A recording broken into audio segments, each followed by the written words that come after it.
Attack on Titan Final Season Episode 20 is out. And with this new episode, we get to see Eren and Zeke learn the truth about the Attack Titan, and we also get a deep dive into Grisha's mind and madness. But before I begin, don't forget the Colossal Titan nuke that like button and slide on into that subscribe button's DMs to hit that notification bell. So without further ado, let's jump right into Attack on Titan Final Season Part 2 Episode 4, titled Memories of the Future. This episode opens up with Zeke using the Founding Titan's power to show Eren the memories of Grisha Jaeger, in an attempt to show his little brother just how their doting father brainwashed him to fight for Eldia's return. The first memory we see the duo visit is of Grisha and Carla looking after a baby Eren. In seeing the happy couple taking care of their baby, Zeke comments how Grisha must have been truly happy in this moment, knowing that he's an entirely new family without having to deal with the guilt and consequences of forgetting about his old family and son. Sensing a bit of jealousy here from Zeke.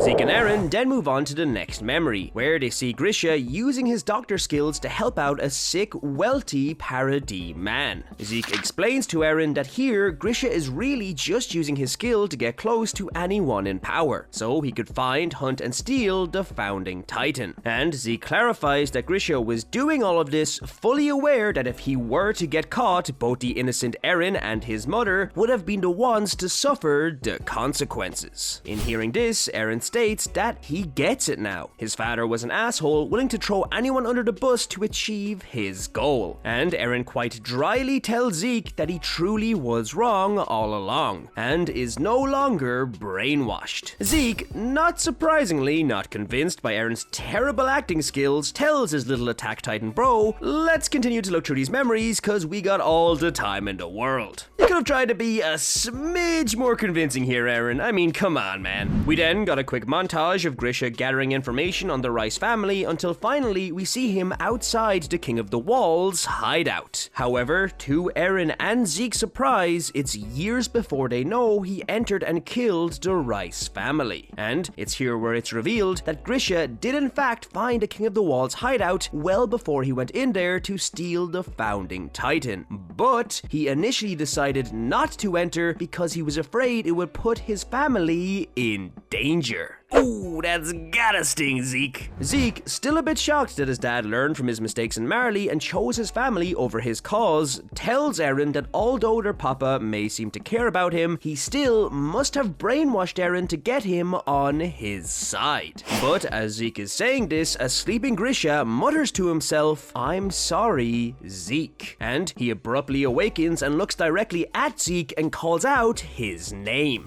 But this surprising moment quickly fades as Grisha slowly sinks back down into his chair, claiming that he must be dreaming, and that the old bearded man in front of him couldn't be his son. So yeah, Grisha is somehow seeing Zeke from the future, watching him in the past. Try to wrap your head around that one. After a brief moment of silence from Eren and Zeke, Eren opens the nearby door and tells Zeke it's time to move on to the next memory. The brotherly duo then move on to a memory of an older Grisha waving at a 9-year-old Eren and Armin in the streets of Paradis. Zeke, in seeing all of the freedom Grisha gave Eren, realizes that Grisha never pushed his beliefs on Eren as he did to Zeke. So Zeke asks Eren why is it that he still chooses to fight their father's war. And he follows this question up with another question asking what was he really planning on doing with the Founding Titan's power. To which Eren, slyly avoiding the question, replies, "I am the person who I've always been since the moment I was born."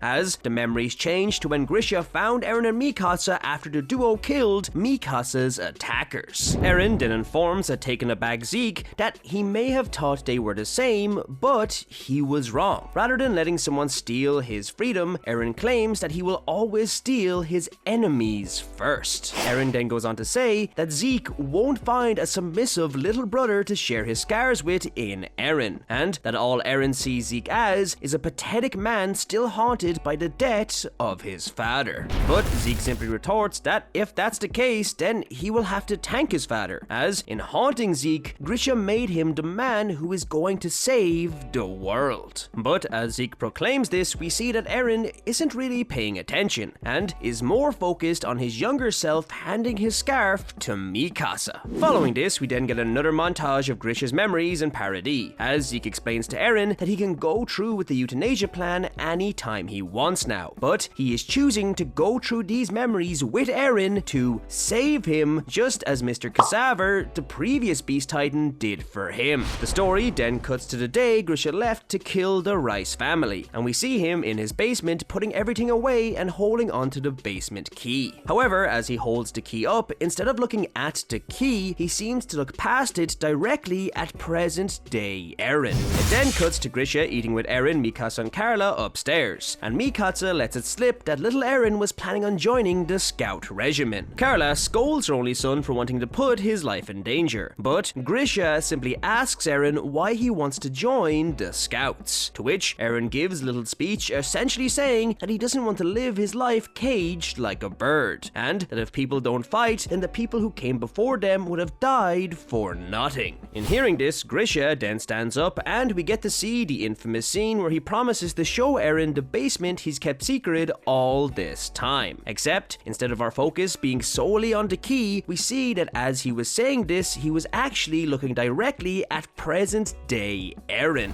Grisha then leaves his home and continues his way to the Rice family's hideout, and the familiar scene of his confrontation with the Rice family ensues. Here we see Grisha explain how he's an Eldian from outside the walls, and he begs Frida, the founding Titan holder, to use her power to save not only his wife and children, he counts Mikasa as his daughter, but to save all of the people behind the walls from the incoming Titan attack. Although, as we unfortunately know, due to the vow binding the kings behind a wall, Frida refuses to help Grisha, proclaiming, "To save the world, we must accept our sins and welcome our ruin." To which Zeke nods in agreement, saying, "Shit, this girl's speaking my language." But he does know that she and all of her siblings are about to die, so he asks Eren if he was telling the truth when he claimed he was disgusted by Grisha the first time he saw this memory. However, when he looks over at Eren, we see our beloved protagonist isn't listening, and is instead intensely glaring at Frida. Grisha, not satisfied with Frida's response, desperately pleads with the queen behind the walls to fight and save her people, but she remains resilient in her belief, once again claiming if they accept their fate and remain ignorant, then the only people who will need to die in this 2,000-year war will be the Eldians. Although, as she says this, Grisha looks over his shoulder at present-day Eren, who is now furiously eyeing down Frida. Frida then tries to explain to Grisha how, even if he eats her, he won't be able to use the founding Titan's power. But before she can fully explain, Grisha interrupts her, declaring that he already knows. And it's here where, to everyone's surprise, Grisha reveals that the Attack Titan has a hidden power, and that power is to see into the memories of its future inheritors, essentially granting its wielder the ability to see into the future. Heyo, what the fuck? Now, I believe this is how Grisha has been able to seemingly catch glimpses of present-day Zeke and Eren. Since Grisha can see Eren's memories, he's able to see Eren looking back at his own. Basically, while they aren't physically there with him, he can see through Eren's memories where they will be standing and how they are reacting. And with this reveal, Grisha announces that the future has already been decided. This is the moment where he kills the Rice family and claims the founding Titan.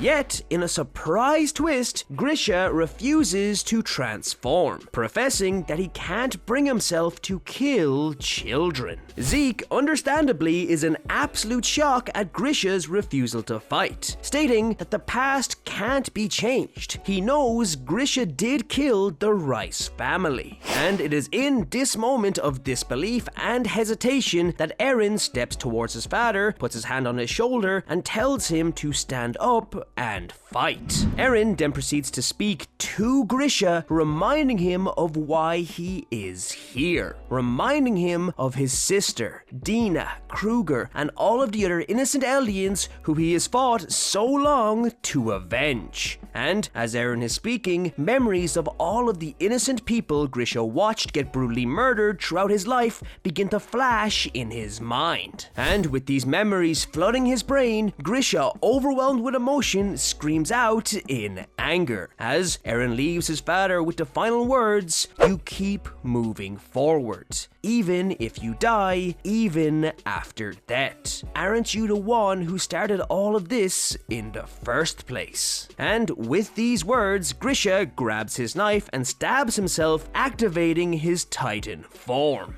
What the f***?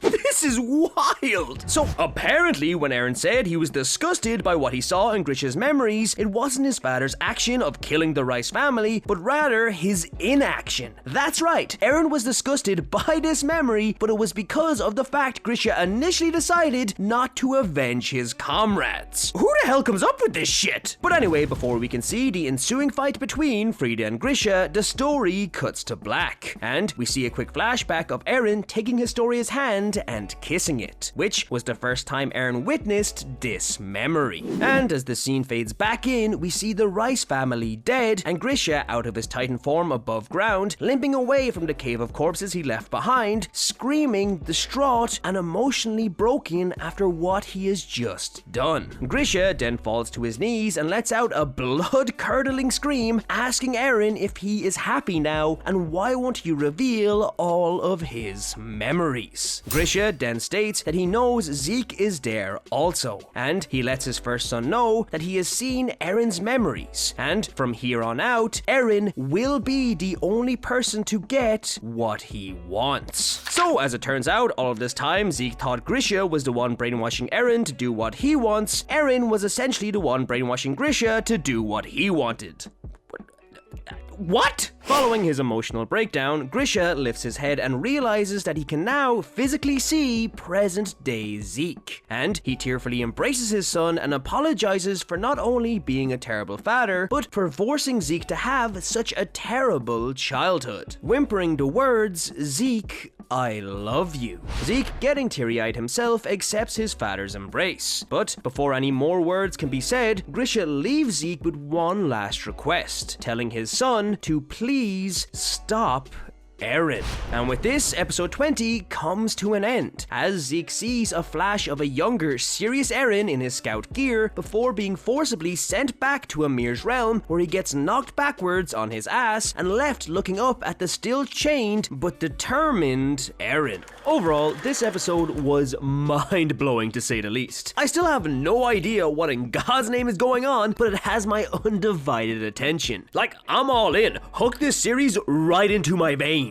Compared to the last episode, this episode wasn't necessarily as eventful and had a far slower pacing, but this most certainly didn't take away from the episode in any shape or form, and in actuality helped to emphasize just how insane the events of this episode were. Like, I was going into this episode expecting to get more answers than questions, but instead I am now left sitting here questioning my entire existence. And it sure as hell isn't in a bad way. I think. I'm actually not sure. Is this reality?